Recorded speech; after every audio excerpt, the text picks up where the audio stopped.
Muy buenas noches, queridos hermanos. Es un placer para mí finalmente encontrarme con ustedes. Como dijo el pastor Carlos Cabello, ha llevado un año de preparación todo esto, mucho esfuerzo, recién está comenzando, mucha gente se ha movilizado.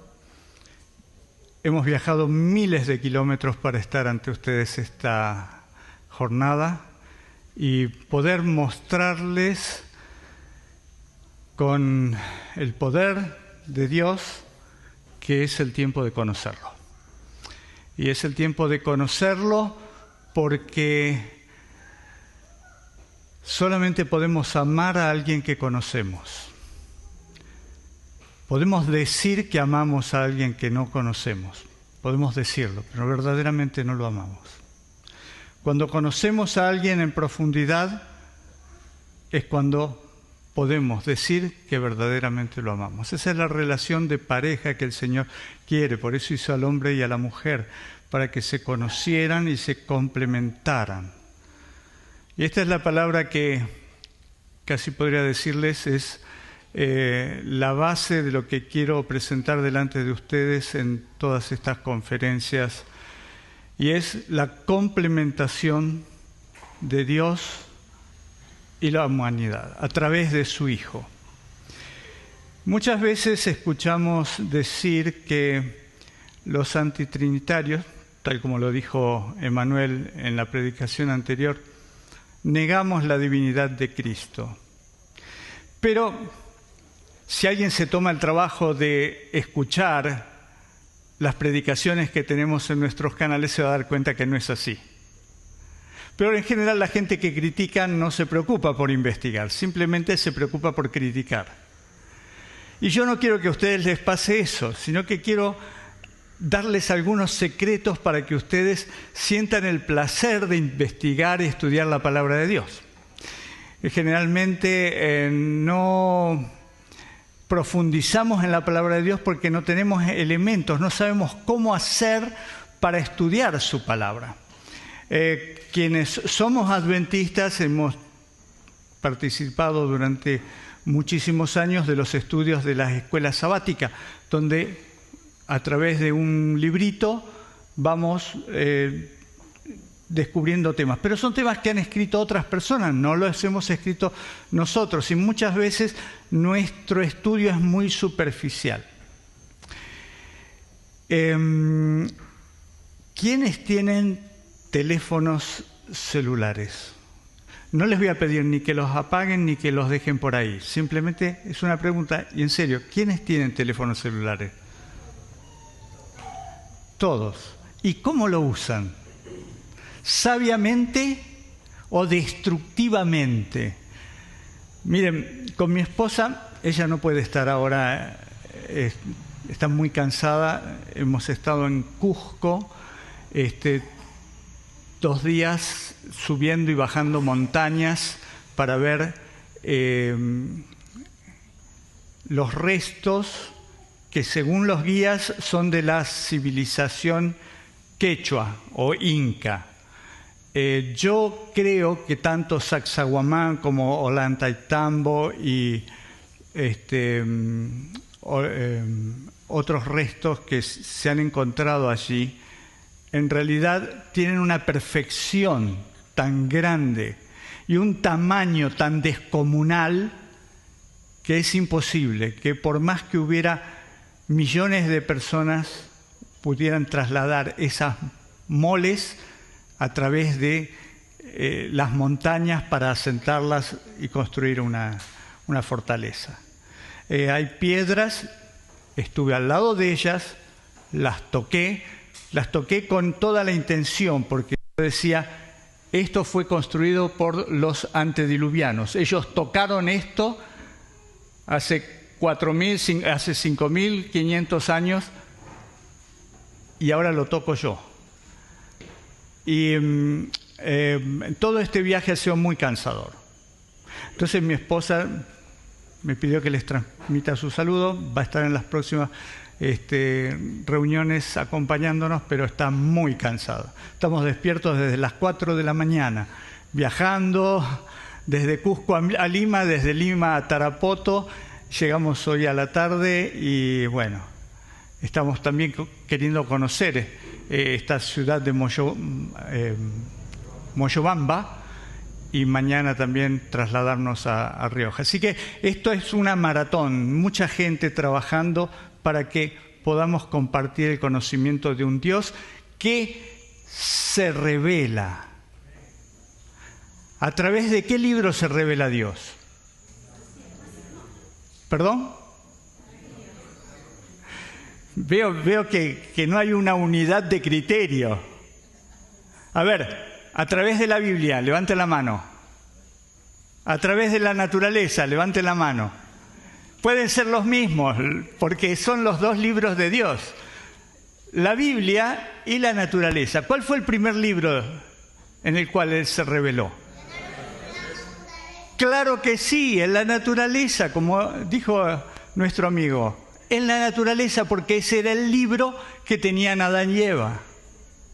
Pero ahora, como la mayoría de la gente, gracias al poder disuasivo de Satanás, viven en las ciudades, entonces no tenemos la naturaleza tan a nuestro alcance. Bueno, aquí sí, ¿no? Aquí es bastante más cerca de la naturaleza. De paso estuvimos en un vivero que tiene mucha cantidad de distinta variedad de flores. Mi esposa quería ver, ella le encanta todo esto, y fuimos hasta allí, hasta ese vivero, y vimos qué maravillosos paisajes que hay más allá, hacia abajo. Qué hermosura, qué hermoso lugar para vivir en contacto con la naturaleza. No lo desperdician. Mucha gente quiere salir de las ciudades y no puede. Yo leo los comentarios que me hacen en los videos y la gente dice: dígame, ¿cómo hago para salir? No tengo dinero, no tengo posibilidades porque estoy solo o estoy sola, porque soy mayor. ¿No tiene un Padre Celestial? No tiene suficiente fe probablemente para pedirle con fe al Padre Celestial para que lo sea, que a veces son excusas, no siempre, problemas tenemos todos. A veces son excusas de la gente que no quiere salir de la ciudad y dice: estoy solo, no tengo medios económicos. Claro, probablemente si todos fuéramos millonarios, compraríamos un campo e iríamos a vivir al campo, ¿verdad? ¿Es así? ¿O el afán de los negocios nos mantendrían en la ciudad donde se puede hacer más dinero? Bien, me dijeron que tienen todos teléfono y que supuestamente lo usan bien. La gente con la que me topé en estos viajes en avión o excursiones, todos tenían su teléfono y todos estaban mirando videitos de cualquier otra cosa menos admirando lo que habíamos ido a ver. En estos aparatitos, hoy podemos tener una biblioteca completa de libros. ¿Sabían ustedes eso? Bien, ¿qué libros vamos a tener? Tenemos el himnario, por ejemplo, y la Biblia. ¿Y qué más? Podemos tener los libros de Elena de White, del Espíritu de Profecía. ¿Qué más? Comentario bíblico. No solamente comentario bíblico, podemos tener muchos comentarios bíblicos. ¿Cuántas Biblias podemos tener? Muchas, de muchas versiones. Pero tenerlas en el teléfono no nos hace...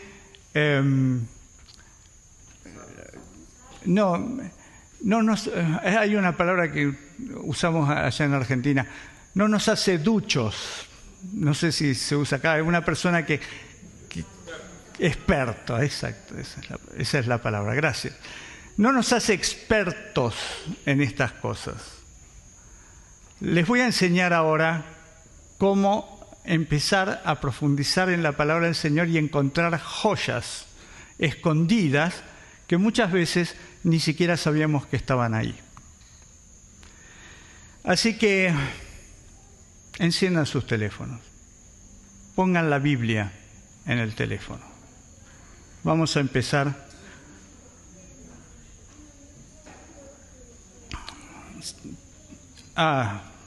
Tienen un buscador de la Biblia, claro, también. Todos los que tienen Biblia tienen el buscador aquí. Muy bien. Pongan la palabra Hijo de Dios.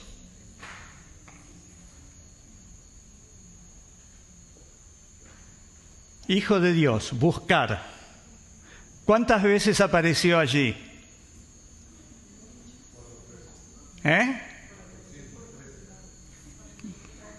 No, 400 no. Hijo de Dios, 45. Correcto. Borren Hijo de Dios. Muy bien. Ahora pongan Espíritu de Dios.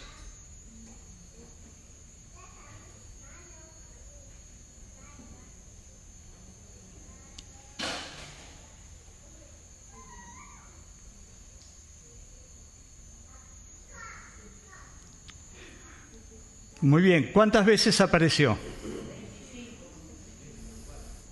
Muy bien, 25 veces. Espíritu de Cristo.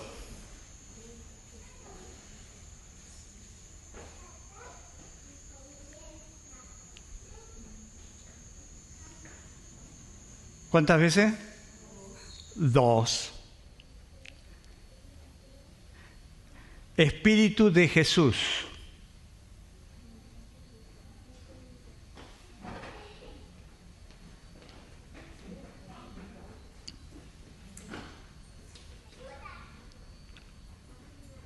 ¿Cuántas veces? 0.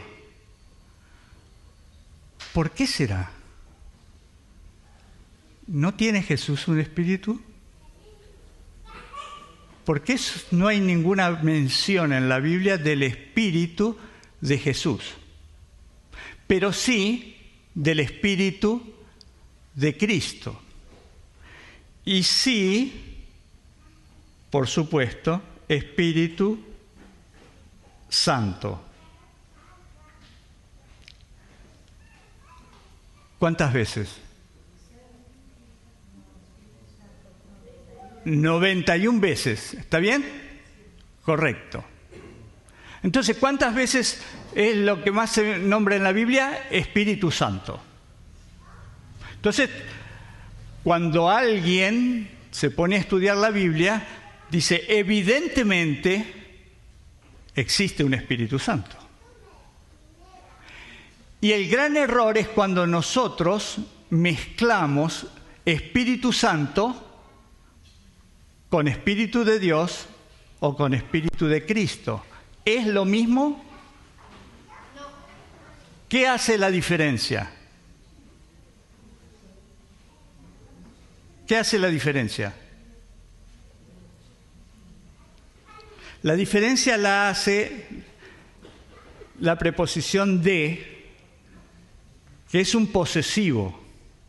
El Espíritu de Dios también es el Espíritu Santo. ¿Y por qué no hay ningún Espíritu del Hijo? Porque es el Espíritu Santo. La mayoría de las veces, cuando ustedes, y esta es una tarea que les dejo para que sigan investigando, cuando ustedes lean los versículos, se van a dar cuenta que se está hablando del Espíritu del Hijo. Por eso no se menciona el Espíritu del Hijo, porque en realidad sí se menciona, pero con el nombre de Espíritu Santo. Y ahora les voy a mostrar otra cosa para que me crean. Hay una palabra que es muy difundida, asociada al Espíritu Santo. Pongan en el buscador, les hago una pregunta. ¿Qué palabra está asociada al Espíritu Santo? Totalmente asociada, siempre. Siempre que aparece esa palabra, decimos, está hablando del Espíritu Santo. Y empieza con la letra C. Consolador. Así que ponemos Consolador.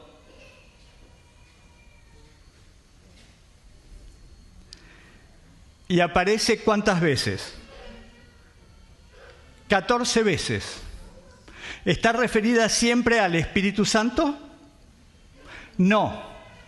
Pero vamos a buscar las que sí están referidas al Espíritu Santo, que se encuentran en Juan. Fíjense al final, y tenemos a Juan 14:16, que dice: yo rogaré al Padre y os dará otro consolador para que esté con vosotros para siempre. ¿Ven?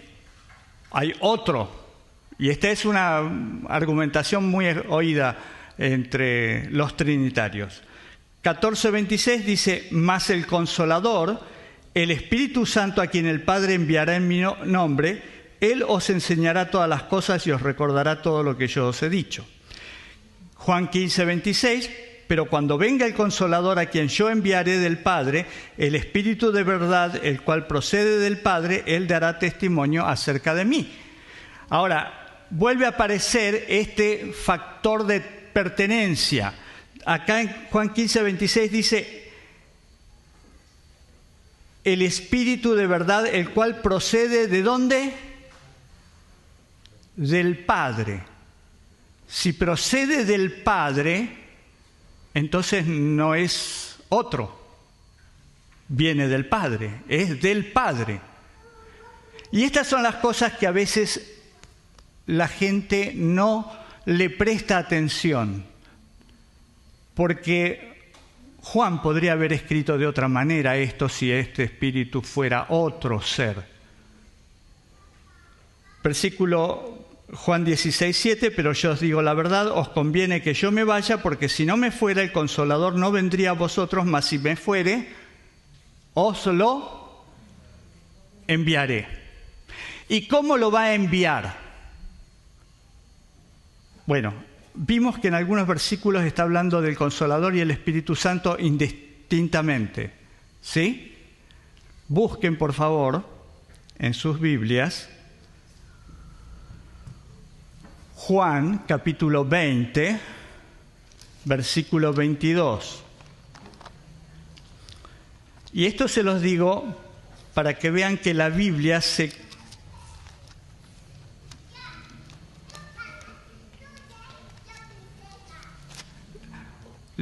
interpreta a sí mismo y no tenemos nada que interpretar.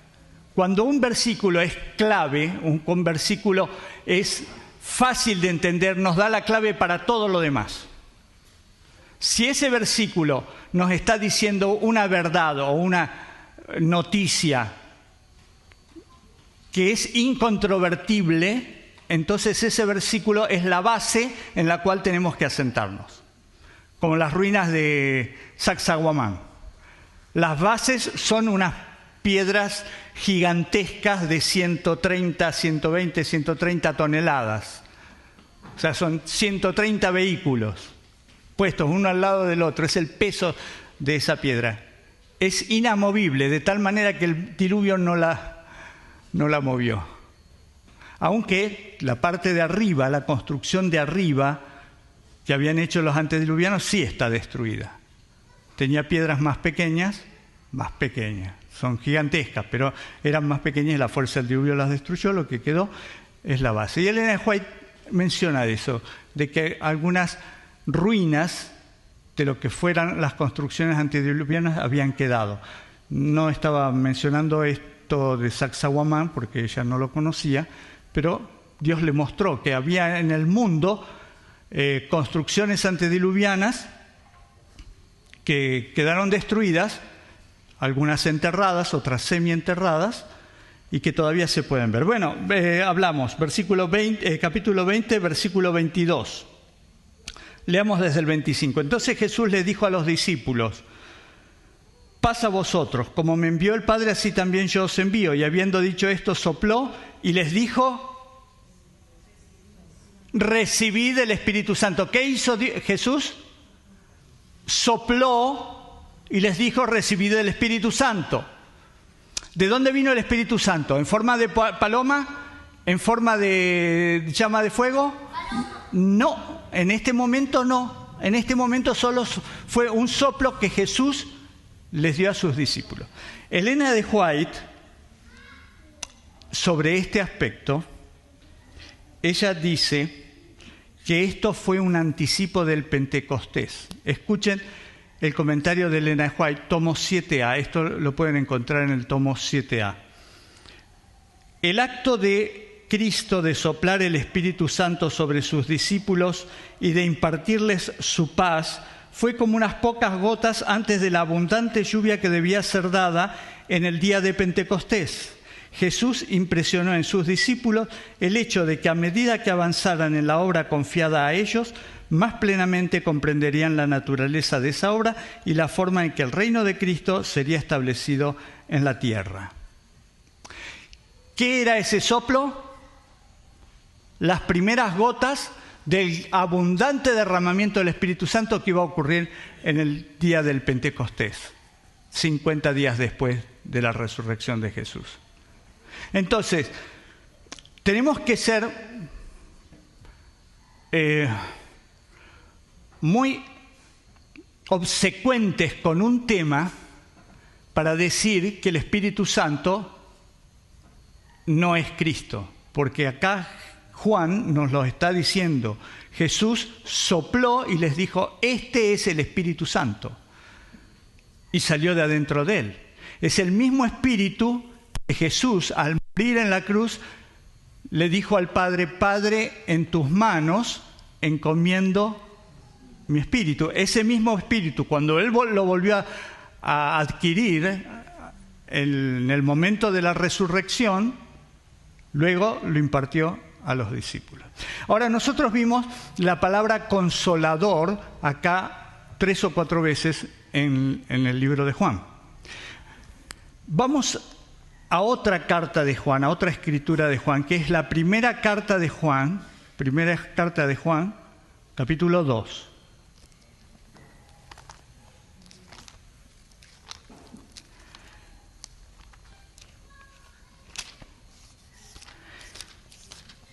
En Primera de Juan, capítulo 2, el mismo autor que le escribió el Evangelio, que escribió que el Espíritu Santo es el consolador. De paso, ¿ustedes saben cuál es la palabra que aparece en los manuscritos griegos para consolador? ¿Cuál es la palabra? La sabemos todo. Paracleto. Claro, muy bien. Pero esa palabra no tenía una sola acepción. Paracleto es consolador, paracleto es representante, paracleto es ayudador, y acá vamos a ver a paracleto de nuevo. Primera de Juan,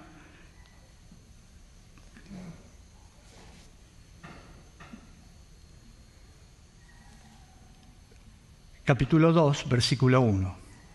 Hijitos míos, estas cosas os escribo para que no pequéis. Y si alguno hubiere pecado, ¿qué cosa? Abogado tenemos para con el Padre a Jesucristo el justo.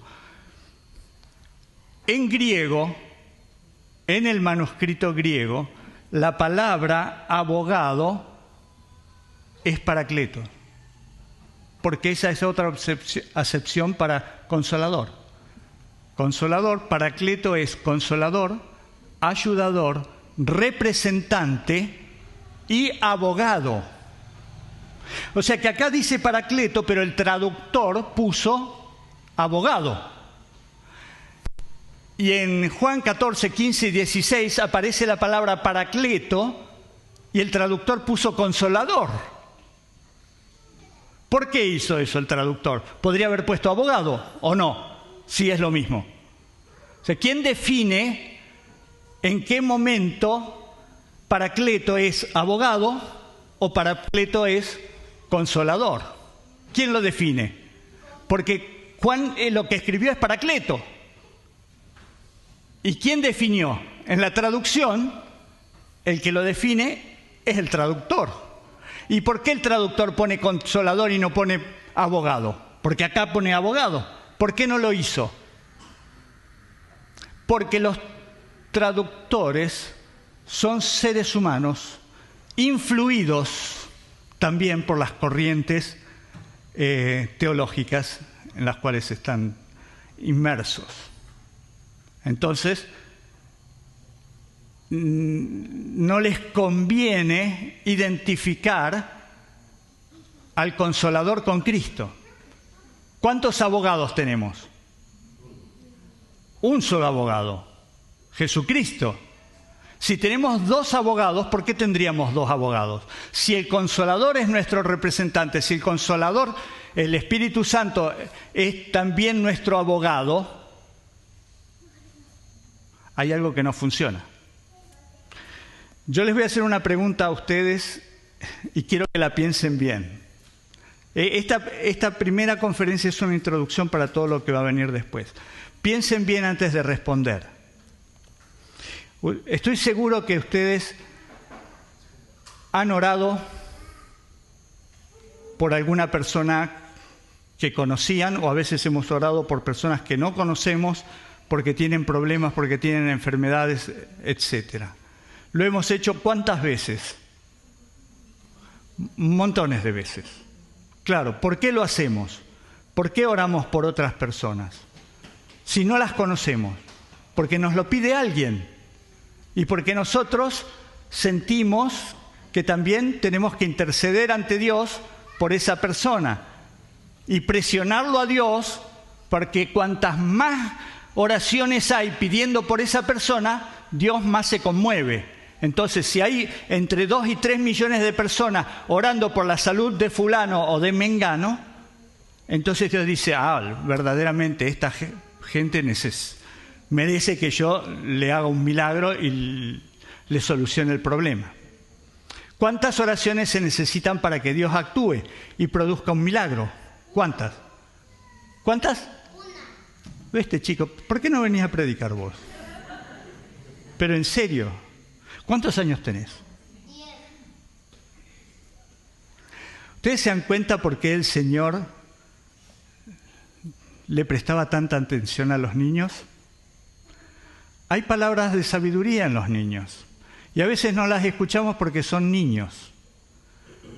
Dios quiera podamos prestar atención a lo que los niños dicen, porque a veces Dios los usa para hablarnos. Bien, hermanos queridos, sáquense este problema de la cabeza.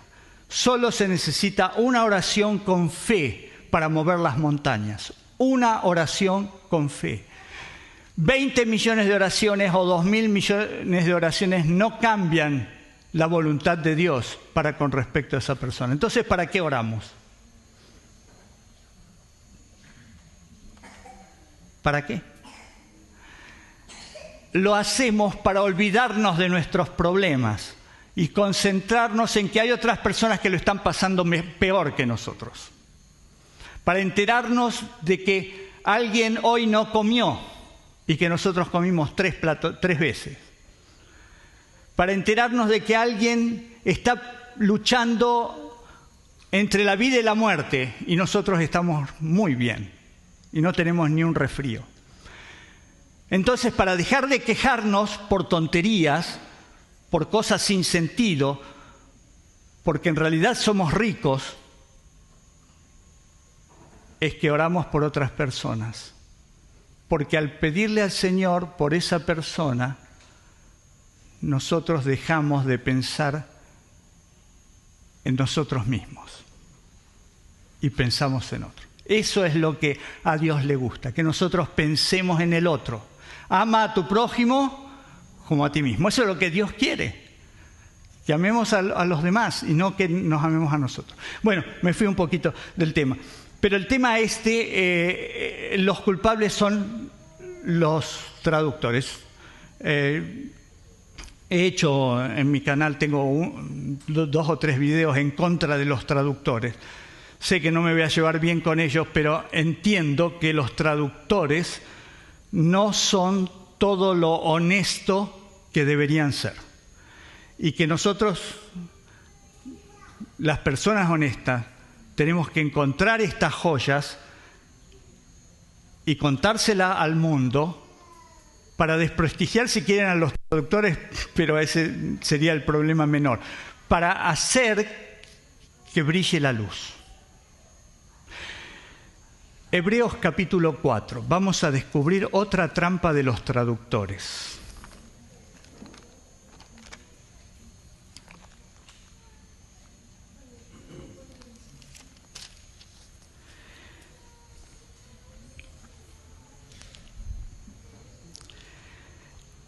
En Hebreos capítulo 4, el apóstol Pablo está escribiendo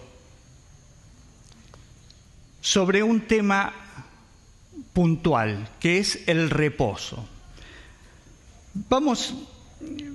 Vamos a leer desde el versículo 3, pero los que hemos creído entramos en el reposo de la manera que dijo, por tanto juré en mi ira, no entrarán en mi reposo, aunque las obras suyas estaban acabadas desde la fundación del mundo. Está citando Salmo 95:11.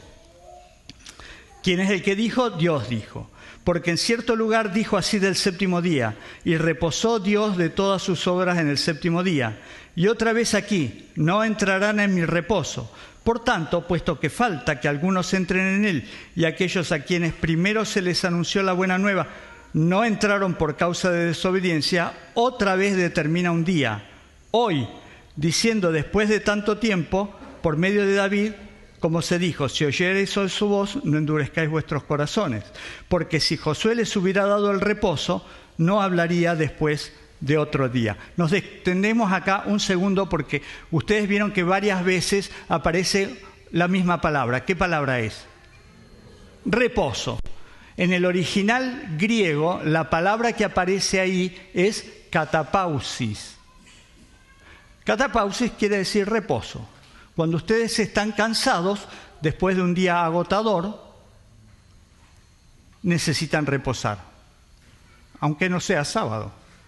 Todos necesitamos reposar después de estar cansados. Pero miren lo que pasa aquí. ¿Qué palabra le dije? Catapausis. Tiene que ver con pausa, ¿no? Hacer una pausa. Y ahora el versículo 9. Por tanto, queda un reposo para el pueblo de Dios. ¿Qué palabra es ahí? ¿Qué palabra aparece ahí? De paso, ¿hay alguno de ustedes que tiene una versión de la Biblia que diga otra cosa? ¿No? O sea, ¿todos tienen Biblias mal traducidas? ¿Ni uno tiene una Biblia bien traducida? Porque ¿saben qué? La palabra que aparece en el versículo 9 no es catapausis. Pero la traducción dice reposo igual que las palabras anteriores. En los versículos anteriores la palabra es catapausis y el traductor le pone reposo. En el versículo 9 la palabra es sabatismos y el traductor le pone reposo. Pero hay una diferencia. Si yo soy el autor y estoy escribiendo y pongo varias veces catapausis y de repente pongo sabatismos, ¿estoy diciendo lo mismo? No, porque usé una palabra distinta. Entonces, si yo soy el traductor, ¿qué tengo que hacer? Traducir con otra palabra. Hay algunas versiones de la Biblia más modernas, más sinceras, que acá en el versículo 9 dicen, por tanto, queda un reposo sabático para el pueblo de Dios. ¿Y por qué lo ocultaron los traductores? Porque si dice acá, queda un reposo sabático para el pueblo de Dios, le estaría dando la razón ¿a quiénes? A los que decimos, no importa, adventistas o no adventistas, los que decimos que el sábado, el reposo sabático, es para el pueblo de Dios. Pero el traductor evidentemente creía otra cosa. Entonces tradujo mal. Y ahora ustedes me dirán, entonces ya no podemos creer en la Biblia. Sí, podemos creer en la Biblia, porque no necesitamos este versículo para mostrarle al mundo que los 10 mandamientos y el cuarto mandamiento siguen vigentes. Pero si lo tenemos, si tenemos esta traducción, tenemos más fuerza.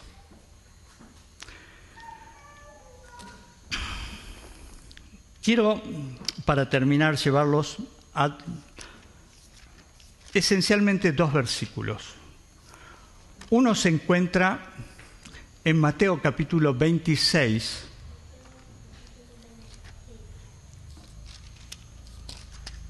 también vamos a usar un escrito de Elena de White sobre este tema. Capítulo 26 tiene más de 75 versículos. Tiene 75 versículos. En el versículo 62, levantándose el sumo sacerdote, le dijo a Jesús: ¿no respondes nada? ¿Qué testifican estos contra ti? Mas Jesús callaba. Entonces el sumo sacerdote le dijo: te conjuro por el Dios viviente que nos digas si eres tú el Cristo, el Hijo de Dios. ¿Qué le estaba preguntando Caifás a Jesús? Si él era ¿qué? El Cristo, o sea, el Mesías, y el Hijo de Dios. ¿Eres el Hijo de Dios? ¿Por qué le hizo esa pregunta a Caifás? ¿Los judíos creían que Dios tenía un hijo? Sí. Los judíos creían en la promesa de que Dios enviaría a su hijo, porque la ceremonia, toda la ceremonia del Cordero apuntaba a ese hijo. ¿Y cómo nosotros podemos saber que los judíos creían en esto? Bueno, lo pregunta Caifás. Caifás pregunta: ¿eres el Hijo de Dios? Jesús le dice: sí, yo soy, y lo acusa de blasfemia. Pero en el Antiguo Testamento, en Daniel capítulo 3, hay una sorpresa que también tiene un problema de traducción.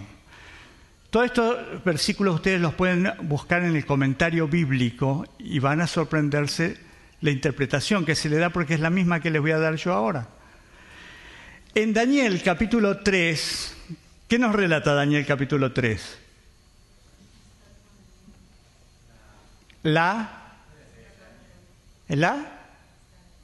No. La estatua de Daniel, no. No. Están adivinando. No lo saben. El horno de fuego. El horno donde los tiraron a Sadrach, Mesach y Abednego. Y acá dice, en el capítulo 24, leamos. Entonces el rey Nabucodonosor se espantó y se levantó apresuradamente y le dijo a su consejo: ¿no echaron a 3 varones atados dentro del fuego? Ellos respondieron al rey: es verdad, oh rey. Y él les dijo: he aquí, yo veo 4 varones sueltos que se pasean en medio del fuego sin sufrir ningún daño, y el aspecto del cuarto es semejante a hijo de los dioses. Acá hay un problema de traducción muy fino. La palabra que se utiliza acá es Elohim, porque es una palabra aramea que tiene su correlación con una palabra hebrea que es Elohim. Y la palabra Elohim en hebreo aparece desde Génesis. ¿Y por qué aquí la traducen como hijo de los dioses? Porque Elohim, en el idioma arameo, que era el idioma de Nabucodonosor, estaba referido a los dioses, a los dioses paganos que ellos tenían. Pero, en realidad, lo que estaba haciendo Nabucodonosor era usando la palabra aramea, pero hablando de un hijo especial de los dioses, de Dios. ¿Y qué es lo que dice Elena de White al respecto? Y el comentario bíblico adventista dice lo mismo. Escuchen. ¿Cómo supo Nabucodonosor que el aspecto del cuarto era como el del Hijo de Dios? De los cautivos hebreos que estaban en su reino había oído acerca del Hijo de Dios, Ellos habían sido portadores del conocimiento del Dios viviente que gobierna todas las cosas. Después del capítulo 2, cuando Daniel le interpreta el sueño a Nabucodonosor, esto es lo que dice Elena de White en el libro Profetas y Reyes, en el capítulo que habla de eso, dice que Nabucodonosor quedó con mucha curiosidad acerca de ese Dios que él no conocía, pero que le había revelado el futuro. Y entonces Daniel tomó a su cargo la tarea de contarle acerca de ese Dios y del Hijo de Dios que iba a venir a redimir al mundo. Y entonces cuando Nabucodonosor ve a 4 personajes ahí adentro, ve que uno es más alto, más resplandeciente, y se acuerda de lo que Daniel le dijo: este debe ser el Hijo de Dios del cual me habló mi consejero Daniel. Entonces, ¿la Biblia trata a Jesús como el Hijo de Dios antes de su nacimiento? Sí. ¿Lo creían los judíos? ¿Lo creía Daniel? ¿Vamos a dudar de Daniel? ¿Vamos a dudar de Elena de White? ¿Vamos a dudar de Caifás? Caifás también le dijo a Jesús: ¿tú eres el Hijo de Dios, aquel Hijo de Dios que tenía que venir? La respuesta de Jesús es que sí, que Él es el Hijo de Dios, pero además utiliza otra palabra: el Hijo del Hombre. Si ustedes tienen todavía ahí Mateo 26, fíjense que la respuesta de Jesús agrega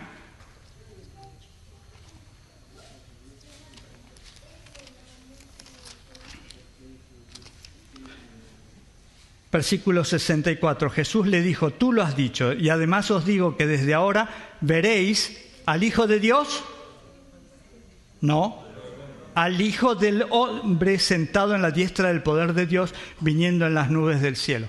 Jesús certifica que Él es ese que tenía que venir. ¿Por qué dice el Hijo del Hombre y no el Hijo de Dios?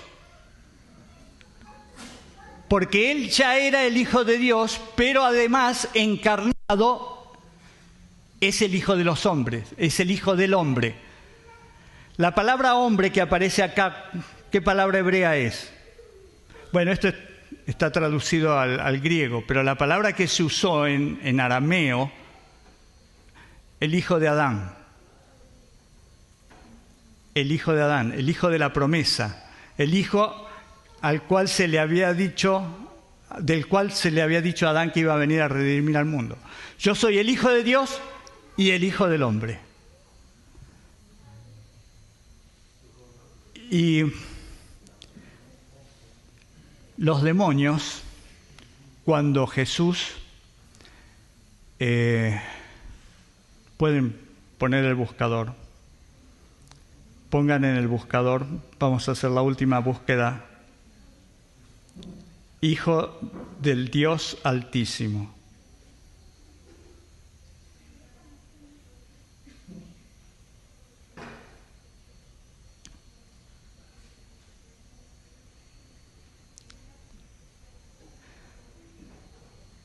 ¿Quiénes usan esta palabra? Marcos 5:7. Clamando a gran voz, el endemoniado gadareno dijo: ¿qué tienes conmigo, Jesús, Hijo del Dios Altísimo? Te conjuro por Dios que no me atormentes. En realidad, ¿quién estaba hablando a través del endemoniado gadareno? Un demonio. Lo repite Lucas 8:28, ¿no? ¿Qué tienes conmigo, Jesús, Hijo del Dios Altísimo? ¿Por qué los demonios utilizan esta palabra? Hijo del Dios Altísimo. ¿Por qué utilizan esto?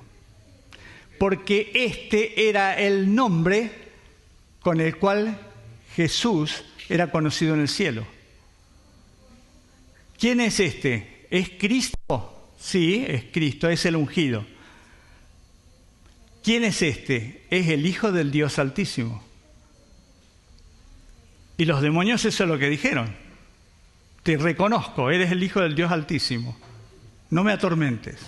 Así que nosotros tenemos a Caifás reconociendo que existía la promesa de que viniera el Hijo de Dios. A los demonios reconociendo a Jesús como el Hijo de Dios. A Daniel contándole a Nabucodonosor que existía la promesa de que viniera el Hijo de Dios. Así que no es el Hijo de Dios porque nació acá en la tierra, sino que ya la promesa era de que el Hijo de Dios vendría a morir por nosotros. Más adelante, en las siguientes conferencias, vamos a hablar acerca de la divinidad de ese Hijo de Dios, en la cual creemos que Jesús es eterno, como el Padre es eterno.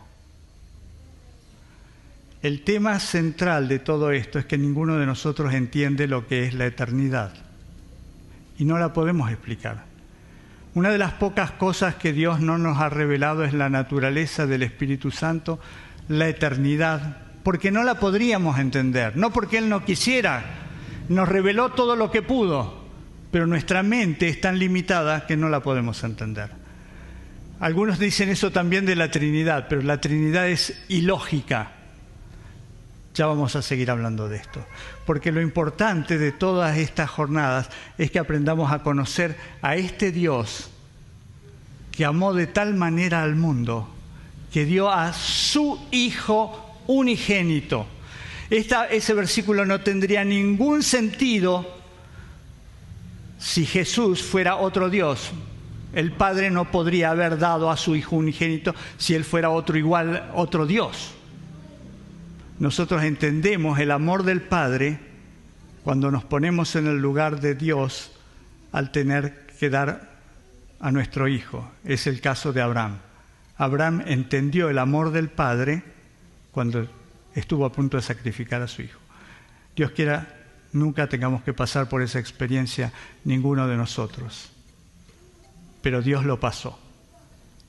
Y ya lo vamos a estudiar para aprender a conocerlo más y a amarlo. Espero que esta introducción para mejorar nuestra relación con la Biblia y con los teléfonos celulares nos ayude en nuestro estudio cotidiano. Que el Señor les bendiga.